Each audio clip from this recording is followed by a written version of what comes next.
Om Om Swastiastu. Swastiastu.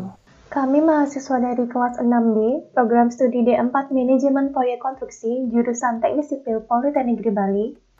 Pada kesempatan kali ini akan menyajikan presentasi materi mengenai bahasa Indonesia untuk memenuhi tugas dari dosen pengampu atas nama Bapak Imade Dharma Sucipta, SPD NPD. Sebelum itu, izinkan kami mengucapkan puja dan puji syukur kehadirat Tuhan Yang Maha Esa yang telah melimpahkan rahmat dan karunia-Nya sehingga kami dapat menyelesaikan makalah bahasa Indonesia serta video penyajian materi dapat diselesaikan tepat pada waktunya. Tidak lupa kami ucapkan terima kasih kepada Bapak Imade Dharma Sucipta SPD NPD selaku dosen pembimbing mata kuliah yang telah memberikan pengarahan dalam penyusunan makalah serta penyajian materi bahasa Indonesia ini. Sebelum lanjut, izinkan kami memperkenalkan diri. Nama saya Nikade Chandra Katika, nomor absen 4, NIM 18 15 12 40 14, selaku moderator. Perkenalkan, nama saya Eka Udana, absen 10, NIM 18151244038. Di sini saya sebagai penyaji materi. Perkenalkan, nama saya Imade Staryana, nomor absen 16, NIM 18151244070, selaku penyaji materi. Perkenalkan, nama saya Ikade Asalia Ranca, nomor absen 22, NIM 1815124098, selaku penyaji materi. Baik, sekian perkenalan dari kami. Adapun rangkaian presentasi dalam video kali ini antara lain, yang pertama pendahuluan, yang kedua penyajian materi, dan yang ketiga yaitu penutup. Baik, izinkan kami untuk menyajikan materi bahasa Indonesia yang berjudul Kaidah Kosakata. Adapun video yang kami sajikan pada kali ini berdasarkan hasil diskusi kami yang kami tuangkan dalam bentuk makalah dan PowerPoint yang terdiri dari bab 1 pendahuluan, bab 2 pembahasan, dan bab 3 penutup. Jadi izinkan saya untuk memberikan pendahuluan terkait video presentasi Kaidah Kosakata kali ini. Baik, kita awali dengan latar belakang yang melatar belakangi terbentuknya makalah serta video presentasi yang berjudul Kaidah Kosakata kali ini. Kita ketahui, bahasa adalah alat komunikasi yang dimiliki manusia berupa sistem lambang bunyi yang berasal dari alat ucap atau mulut manusia. Bahasa juga merupakan dari kumpulan kata di mana masing-masing kata memiliki makna dan hubungan abstrak dengan suatu konsep. Seseorang dapat menyampaikan pikiran, perasaan, dan keinginan kepada orang lain dengan bahasa. Penyampaian pikiran, perasaan, dan keinginan kepada orang lain memerlukan penguasaan kosakata yang baik. Setiap bahasa selalu memiliki kosakata atau pembendaharaan kata dan tata bahasa. Kita sendiri sebagai bangsa Indonesia yang menjunjung tinggi bahasa persatuan, yakni bahasa Indonesia, yang memiliki berbagai kosakata dan tata bahasa yang perlu dipahami dengan baik dan benar. Dengan kosakata dan tata bahasa, maka seseorang dapat berkomunikasi dengan baik secara tertulis maupun secara lisan. Kosakata merupakan unsur bahan yang penting dan perlu dipelajari, dipahami, dan dimengerti agar dapat digunakan dengan baik dan benar. Penguasaan kosakata yang luas memungkinkan pula seseorang untuk berbicara menulis dengan kata-kata yang bervariasi sehingga tidak terkesan bahwa bahasanya bersifat monoton. Sebaliknya, seseorang yang penguasaan kosakatanya terbatas dalam berbicara atau menulis seringkali terhenti sejenak karena mengalami kesulitan dalam mencari kata-kata yang tepat. Kosakata dalam bahasa Inggris yakni vocabulary adalah himpunan kata yang diketahui oleh seseorang atau entitas lain atau merupakan bagian dari suatu bahasa tertentu. Istilah kosakata dalam bahasa Indonesia terus saja diperbarui karena dampak meluasnya ranah pemakaian bahasa seiring kemajuan teknologi, ilmu pengetahuan, dan seni. Ini menuntut kosakata bahasa Indonesia terus bertambah dan harus diketahui penggunaan kosakata bahasa Indonesia yang benar. Penambahan kosakata seseorang secara umum dianggap merupakan bagian penting baik dari proses pembelajaran suatu bahasa ataupun pengembangan kemampuan seseorang dalam suatu bahasa yang sudah dikuasai. Maka dari itu, pentingnya mempelajari, memahami, dan mengerti penggunaan serta penguasaan kosakata yang baik dan benar sangatlah penting. Sehingga hal ini yang melatar belakangi terbentuknya makalah serta video presentasi kaidah kosakata kali ini. Baik, saya lanjutkan mengenai rumusan masalah yang kita bahas pada video presentasi kali ini. Yaitu yang pertama, apa yang Anda ketahui tentang kosakata? Yang kedua, apa saja jenis-jenis kosakata beserta contohnya? Yang ketiga, bagaimana kaidah penggunaan kosakata yang baik dan benar? Yang keempat, apa saja ragam kosakata? Yang kelima, bagaimana perkembangan kosakata dan perkembangan konseptual? Yang keenam, bagaimana pengembangan kosakata bahasa Indonesia?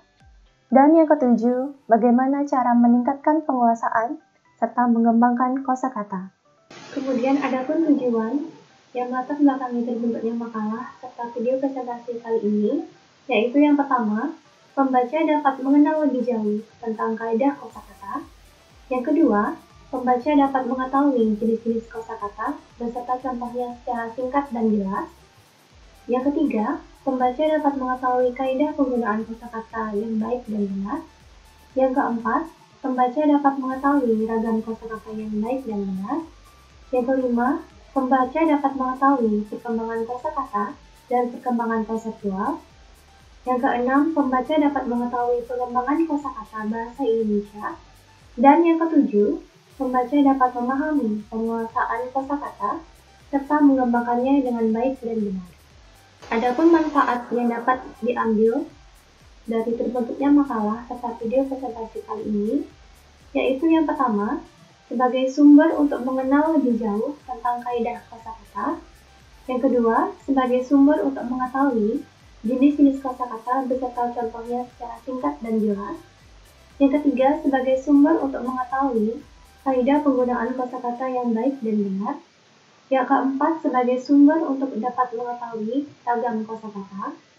Yang kelima, sebagai sumber untuk dapat mengetahui perkembangan kosakata dan perkembangan konseptualnya.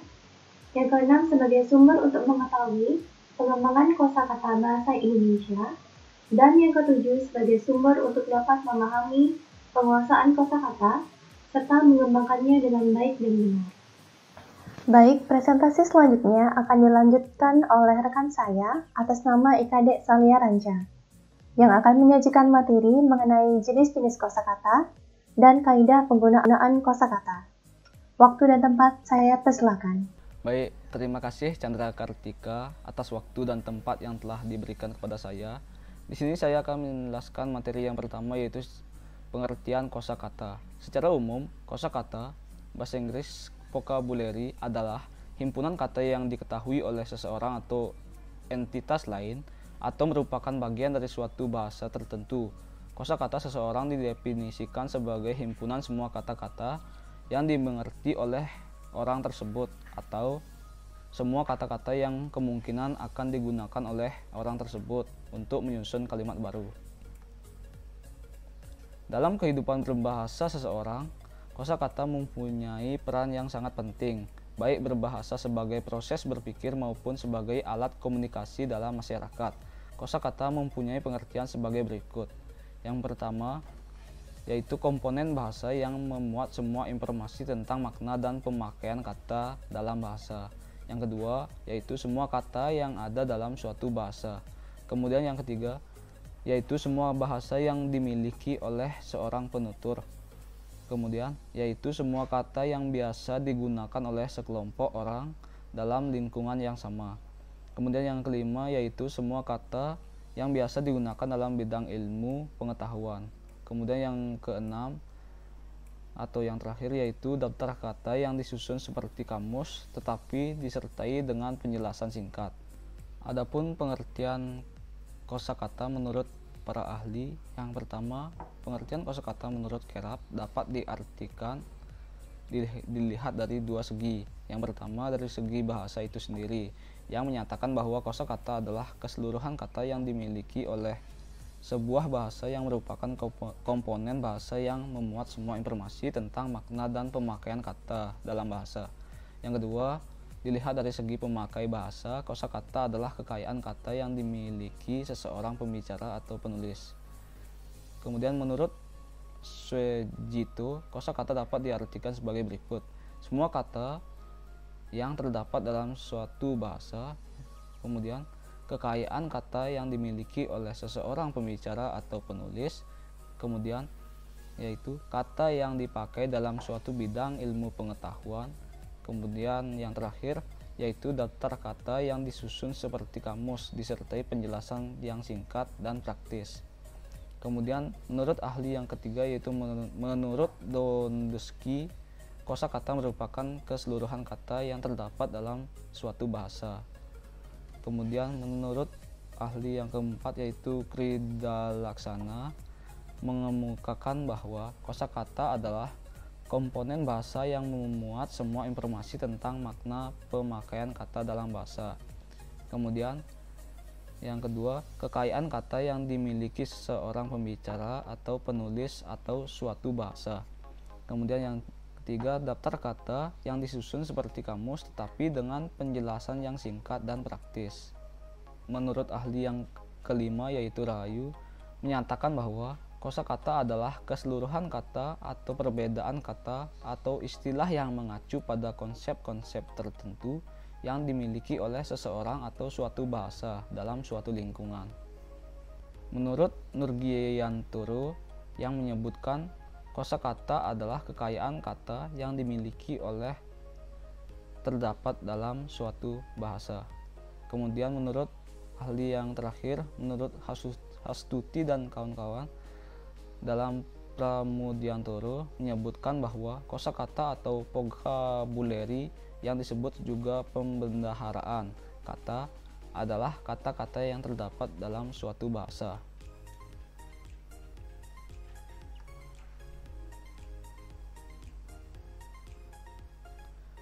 Adapun penjelasan yang selanjutnya yaitu mengenai jenis-jenis kosakata. Baik, terima kasih atas waktu dan tempat yang telah diberikan kepada saya.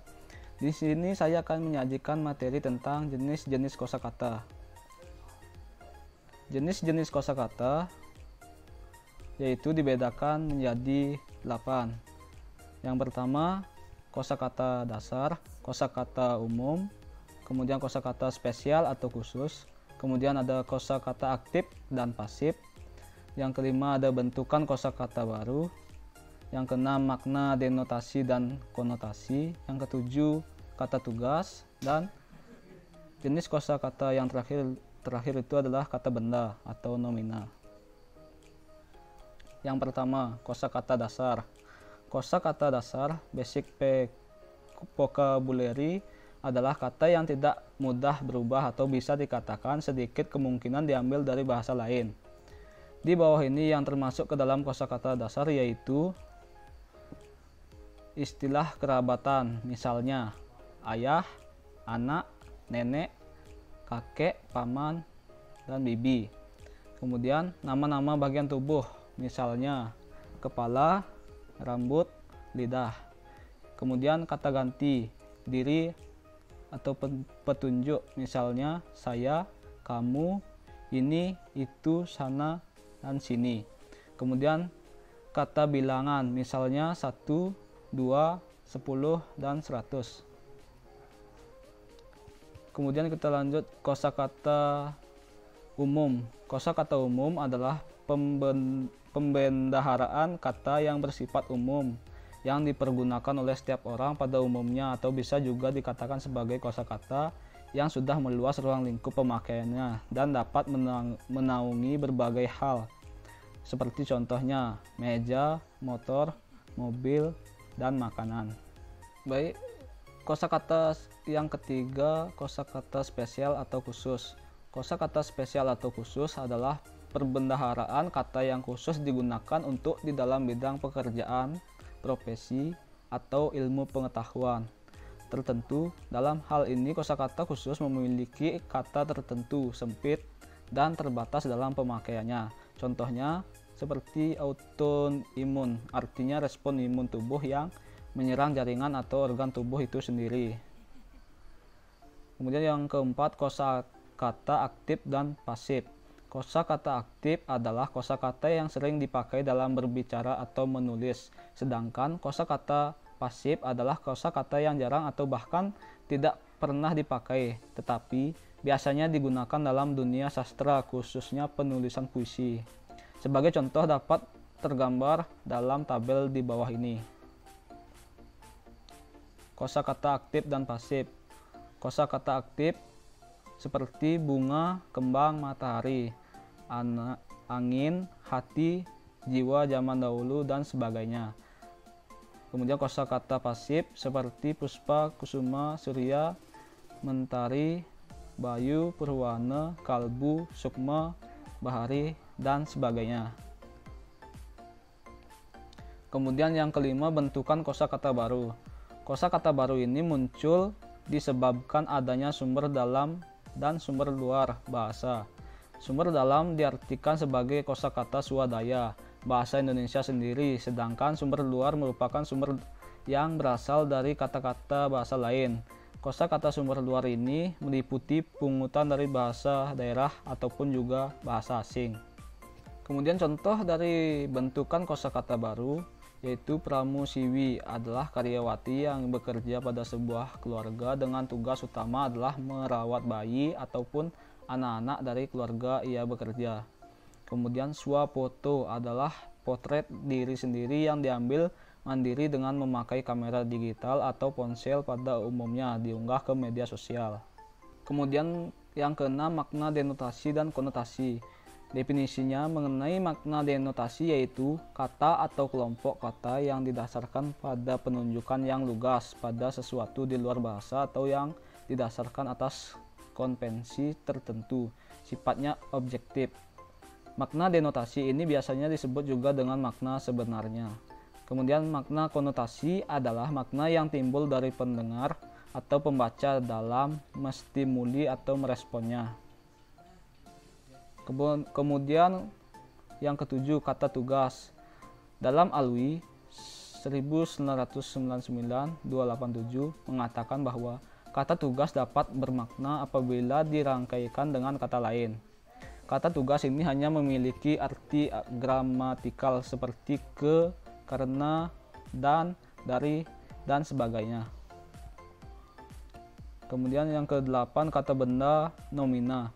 Kata benda atau nomina dapat diklasifikasikan ke dalam 3 segi, yaitu dari segi semantis, sintaksis, dan segi bentuk. Secara semantis, kata benda adalah kata yang mengacu pada manusia, binatang, benda, dan konsep atau pengertian. Baik, materi yang selanjutnya yaitu kaidah penggunaan kosakata. Kaidah adalah patokan atau ukuran sebagai pedoman bagi manusia dalam bertindak. Kaidah juga dapat dikatakan sebagai aturan yang mengatur perilaku manusia dan perilaku sebagai kehidupan bermasyarakat. Kemudian kaidah kosakata bahasa Indonesia adalah patokan atau ukuran sebagai pedoman dalam penggunaan kosakata bahasa Indonesia yang baik dan benar.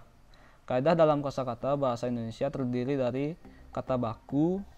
Kata baku adalah kata yang distandarkan dan diacu pemakaiannya. Kata baku digunakan dalam ragam resmi atau formal. Kemudian kata lazim.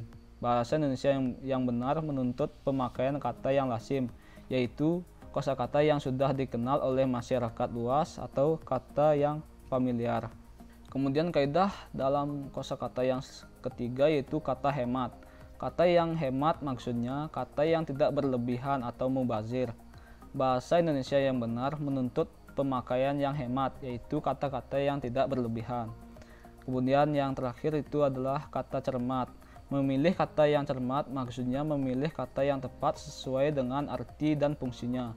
Dalam bahasa Indonesia dikenal adanya kata-kata yang bersinonim, yaitu beberapa kata yang mempunyai arti yang sama. Baik, terima kasih kepada IKD Salia Ranca yang sudah menyajikan materi. Selanjutnya, saya persilakan kepada IKD Wijana untuk memaparkan materi selanjutnya mengenai ragam kosakata, perkembangan kosakata, dan perkembangan konseptualnya. Waktu dan tempat, saya persilakan. Baik, terima kasih Chandra atas waktunya dan tempat yang diberikan. Izinkan saya untuk menyampaikan materi kali ini. Yang pertama, mengenai ragam kosakata. Nah, dalam ragam kosakata dibagi menjadi 4 bagian, yaitu kosakata bahasa Indonesia, kosakata bahasa serupun, kosakata bahasa asing, dan kosakata bahasa Nusantara. Yang pertama, kosakata bahasa Indonesia. Di Indonesia masih banyak bahasa lain seperti bahasa Jawa, bahasa Banjar, ataupun bahasa lainnya. Nah, berikut ini merupakan alasan kenapa bahasa Melayu menjadi bahasa Indonesia, yaitu sebagai berikut. Yang pertama, bahasa Melayu sudah merupakan lingua franca di Indonesia, bahasa perhubungan dan bahasa perdagangan.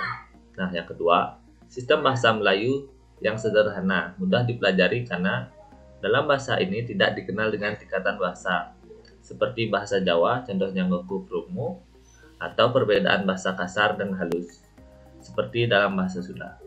Nah, yang ketiga, suku Jawa, suku Sunda, dan suku-suku lainnya dengan sukarela menerima bahasa Melayu menjadi bahasa Indonesia sebagai bahasa nasional. Nah, yang keempat, bahasa Melayu mempunyai kesanggupan untuk dipakai sebagai bahasa kebudayaan dalam arti yang luas. Selanjutnya, yang kedua yaitu kosakata bahasa serupun. Memang sudah takdir kalau Indonesia dan Malaysia itu harus hidup saling berdampingan. Karena letak geografisnya yang berdekatan, maka kedua negara tersebut memiliki kesamaan dalam banyak hal. Tidak hanya bahasa nasionalnya saja yang berasal dari satu rukun, tetapi juga orang-orangnya memiliki banyak kesamaan fisik. Terkadang, kita tidak dapat membedakan mana orang-orang yang berasal dari Semenanjung dan mana orang-orang yang berasal dari Pulau Jawa jika mereka sedang berkumpul.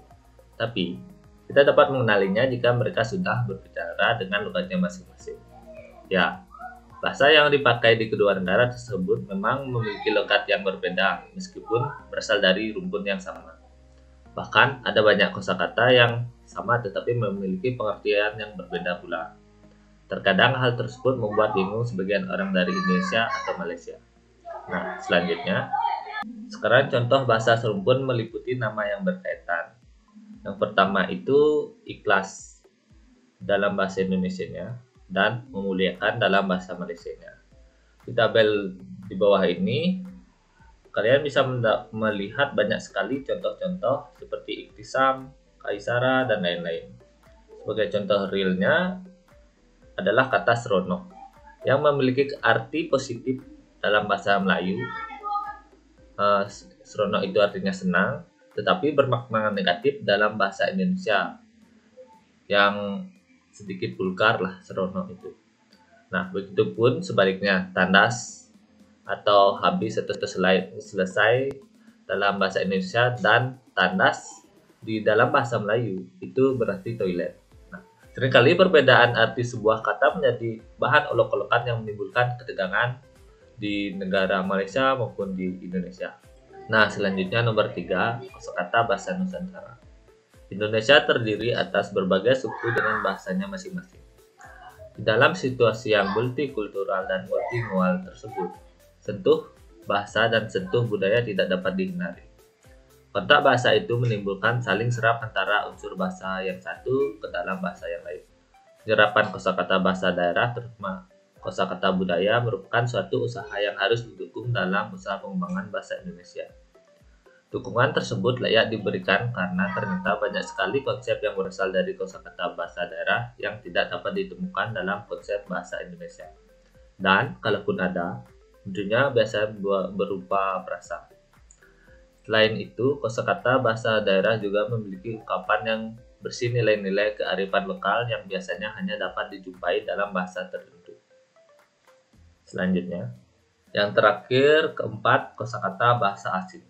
Bahasa Indonesia merupakan bahasa yang hidup karena bahasa Indonesia terus menghasilkan kata-kata baru dari penyerapan bahasa daerah dan bahasa asing. Nah, nanti akan saya perlihatkan tabel kata serapan dari bahasa daerah dan bahasa asing. Nah, walaupun banyak kata-kata bahasa asing yang terdapat dalam bahasa Indonesia, tetapi kata-kata tersebutlah disahkan oleh pusat bahasa sebagai kata-kata bahasa Indonesia. Namun, pada zaman modern sekarang, banyak penyalahgunaan bahasa asing yang sebenarnya kita tidak ketahui arti dari kata-kata tersebut. Selain itu, penggunaan kata-kata yang tidak baku seperti lo, gue, dan ngapain yang sering dipergunakan oleh remaja saat ini menyebabkan kurangnya minat para remaja menggunakan bahasa Indonesia dengan baik. Nah, sebaliknya, banyak warga negara asing yang tertarik untuk mempelajari bahasa Indonesia, yaitu bahasa kita sendiri. Nah, akan saya perlihatkan tabel kata serapan dari bahasa daerah dan bahasa asing. Bisa dilihat dari asal bahasa, yaitu Belanda dengan jumlah kata 3.280 kata, dan ada juga Inggris, Arab, Sanskerta Jawa kuno, Tionghoa, Portugis, Tamil, Parsi, dan Hindi.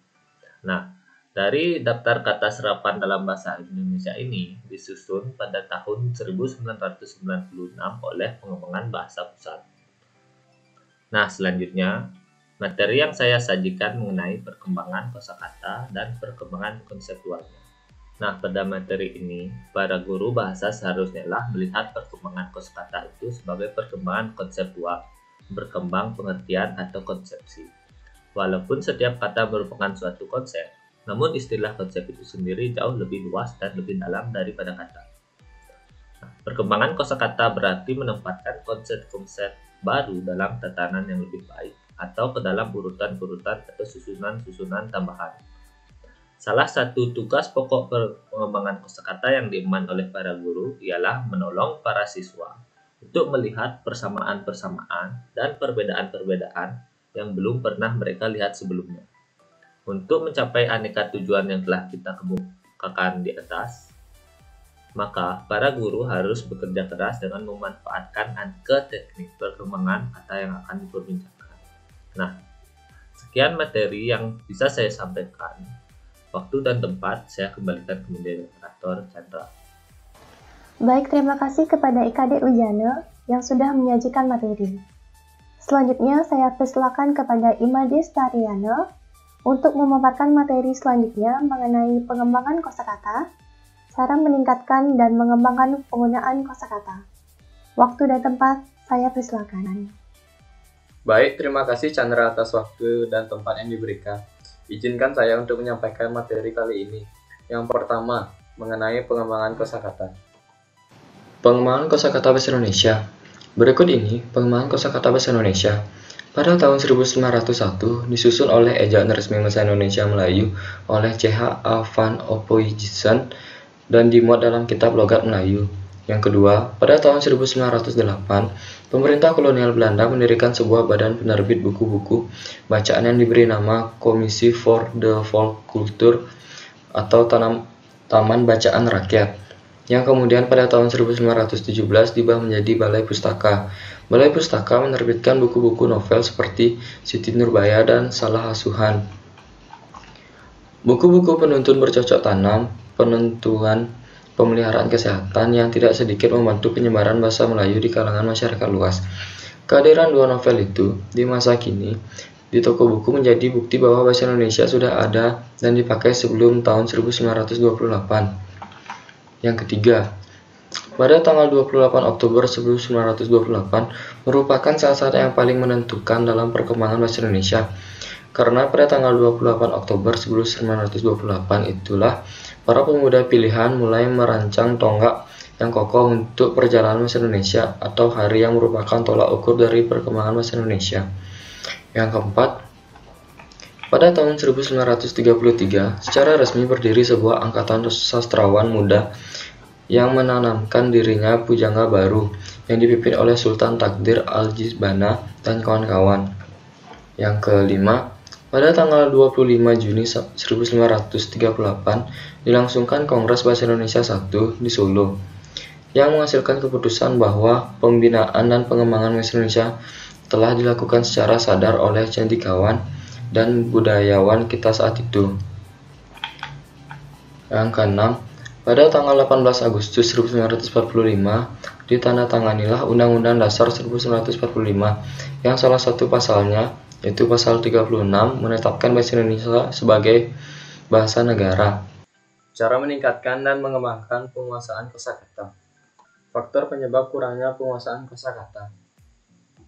Faktor yang menyebabkan kurangnya penguasaan kosakata adalah faktor yang bersifat internal maupun bersifat eksternal. Yang pertama, faktor internal. Salah satu faktor internal adalah latar belakang pemerolehan bahasanya. Kurangnya penguasaan kosakata tersebut dipengaruhi oleh penggunaan bahasa dalam kehidupan sehari-hari. Faktor internal lain adalah pemerolehan bahasa pertamanya. Yang kedua, faktor eksternal adalah sistem pembelajaran yang bersifat konvensional yang menyebabkan lambatnya dalam memperoleh kosakata. Sistem pembelajaran sangat menentukan keberhasilan dalam memahami kosakata tertentu. Teknik pengembangan kosakata. Dalam upaya untuk meningkatkan kuantitas dan kualitas kosakata, para siswa maupun mahasiswa yang berarti pula. Yang pertama, meningkatkan taraf kehidupan para siswa. Yang kedua, meningkatkan taraf kemampuan mental para siswa. Yang ketiga, meningkatkan taraf perkembangan konseptual para siswa. Yang keempat, mempertajam proses pikir kritis para siswa. Dan yang terakhir, memperluas cakrawala pandangan hidup para siswa. Maka para guru harus memanfaatkan aneka teknik pengembangan kata dalam proses pembelajar kosakata. Profesor Edgar Dale beserta rekan-rekannya telah menemukan 17 kategori pengembangan kata yang telah dikategorikan menjadi: yang pertama, ujian sebagai pengajaran; yang kedua, petunjuk konteks; yang ketiga, sinonim, antonim, homonim; yang keempat, asal-usul kata; yang kelima, prefix; yang keenam, sufiks; yang ketujuh, akar kata; yang kedelapan, ucapan dan ejaan; yang kesembilan, simatik; yang kesepuluh, majas; yang kesebelas, sastra dan pengembangan kosakata; yang kedua-belas, penggunaan kamus; dan yang terakhir, permainan kata. Teknik-teknik pengembangan kata tersebut dipergunakan sebagai dasar pembicaraan dalam buku ini, disesuaikan dengan kondisi dan situasi pengajar kosakata di Indonesia, seperti yang terlihat pada gambar berikut. Ini adalah gambaran aneka teknik pengembangan kosakata yang sudah saya jelaskan tadi di atas. Cara mengembangkan penguasaan kosakata. Yang pertama, membaca buku-buku yang bermutu guna memperoleh kosakata yang ilmiah. Yang kedua, menyelidiki perbendaharaan kata melalui band recorder. Yang ketiga, memperhatikan perbendaharaan kata yang didapat oleh orang lain. Yang keempat, mendengarkan pidato dan para ahli atau orang-orang terkenal. Yang kelima, melatih penggunaan kata-kata sinonim, dan terakhir, mempertinggi frekuensi berbicara atau menulis. Ada beberapa tips lainnya dalam memperkaya kosakata. Yang pertama, teruslah membaca sebanyak dan sekonsisten mungkin. Tidak ada cara yang lebih baik memperkaya kosakata Anda dibandingkan dengan membaca. Bacalah berbagai jenis bahan yang variatif. Semakin luas dalam jenis bacaan Anda, semakin banyak kosakata baru yang Anda pelajari. Yang kedua, perhatikan dan sadari kata-kata yang baru Anda temui saat membaca. Jika Anda tidak tahu persis arti atau maksud suatu kata, cobalah memahami dan konteks kalimatnya. Beri tanda kata yang tidak Anda mengerti sehingga Anda dapat melihat kembali belakangan. Setelah itu, Anda dapat memastikan arti kata tersebut dalam kamus. Cara lain yang lebih bagus dan mudah adalah dengan langsung menanyakan arti kata tersebut pada orang di sekitar Anda atau orang-orang yang sudah Anda anggap mengetahuinya. Dan yang terakhir, cobalah segera memakai kata baru tersebut. Setelah Anda memahami kata baru tersebut, Anda dapat mencoba menggunakannya dalam bentuk percakapan maupun tulisan. Menulis kata dalam sebuah kalimat akan membantu Anda meningkatkan kata tersebut. Menggunakan kata-kata baru dengan segera akan mempercepat proses penyerapan dan penyimpanan kata tersebut dalam bank kosakata di otak Anda. Terima kasih atas waktu yang telah diberikan kepada saya untuk melakukan presentasi tentang pengembangan kosakata. Selanjutnya saya akan kembalikan kepada Chandra Kartika sebagai moderator. Baik, terima kasih kepada Imadi Staryana yang sudah menyajikan materi yang terakhir. Jadi sekian penyajian materi yang telah disampaikan oleh rekan-rekan saya. Selanjutnya kita masuk kepada penutup. Saya awali dengan pembacaan kesimpulan mengenai materi yang telah kami sampaikan yang berjudul Kaidah Kosakata. Adapun kesimpulan yang dapat kami simpulkan pada video presentasi kali ini, yaitu kosakata adalah himpunan kata yang dimiliki oleh seseorang atau entitas lain atau merupakan bagian dari suatu bahasa tertentu. Istilah kosakata dalam bahasa Indonesia terus saja diperbarui karena dampak meluasnya ranah pemakaian bahasa seiring kemajuan teknologi, ilmu pengetahuan, dan seni.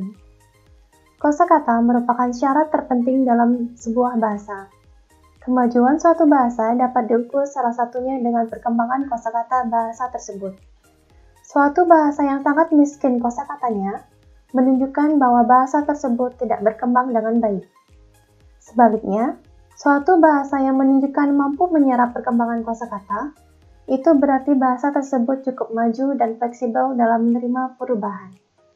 Kemudian, adapun saran yang dapat kami sampaikan dari pemaparan materi yang telah kami sajikan, antara lain, kosakata dalam bahasa Indonesia terus saja diperbarui karena dampak meluasnya ranah pemakaian bahasa seiring kemajuan teknologi, ilmu pengetahuan, dan seni. Kesadaran dalam diri untuk mengembangkan penguasaan kosakata yang sesuai dengan kaidahnya akan berdampak baik ke depannya. Penggunaan kosakata yang baik dan benar akan bermanfaat saat kita berkomunikasi secara langsung maupun tidak langsung dengan orang banyak dan akan mudah diterima dan dimengerti. Selain itu, dalam hal menulis kita juga dapat menggunakan kaidah kosakata yang baik dan benar supaya mudah dipahami. Jadi ada baiknya kita mulai mengembangkan penguasaan kosakata dalam setiap individu kita sendiri. Baik, sekian video presentasi dari kami kelompok 4 yang dapat kami sampaikan. Kami menyadari apa yang terjadi dalam video presentasi dan makalah bahasa Indonesia ini tentunya masih jauh dari kata sempurna, mengingat terbatasnya kemampuan dan waktu dalam penyusunan. Mohon maaf jika terdapat kesalahan pengucapan pada video presentasi kali ini. Untuk itu, kritik dan saran sangat kami harapkan. Akhir kata, kami mengucapkan terima kasih kepada semua pihak yang terkait dan sudah berkenan menonton video presentasi kita kali ini. Sekian video yang dapat kami sajikan dari kami kelompok 4 dengan judul Kaidah Kosakata. Kami tutup dengan Parama Santi. Om Santi Santi Santi Om.